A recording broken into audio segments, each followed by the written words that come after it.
வாக்காளர் திருத்த பட்டியல் விவகாரம் தொடர்பாக விவாதிக்க வலியுறுத்தி எதிர்க்கட்சி எம்பிக்கள் அமளியில் ஈடுபட்டதால் பார்லிமென்டின் இரு அவைகளும் மதியம் 2 மணி வரை ஒத்திவைக்கப்பட்டன.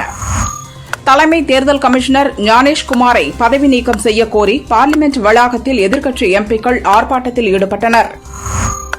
துணை ஜனாதிபதி தேர்தலில் தேசிய ஜனநாயக கூட்டணி வேட்பாளர் சி.பி. ராதாகிருஷ்ணனுக்கு ஆதரவு தருமாறு முதல்வர் ஸ்டாலினிடம் மத்திய அமைச்சர் ராஜ்நாத் சிங் வலியுறுத்தியுள்ளார்.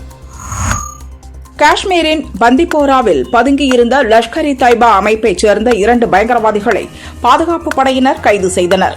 அவர்களிடமிருந்து சீன கையெறி குண்டுகள், வெடிமருந்துகள் பறிமுதல் செய்யப்பட்டன.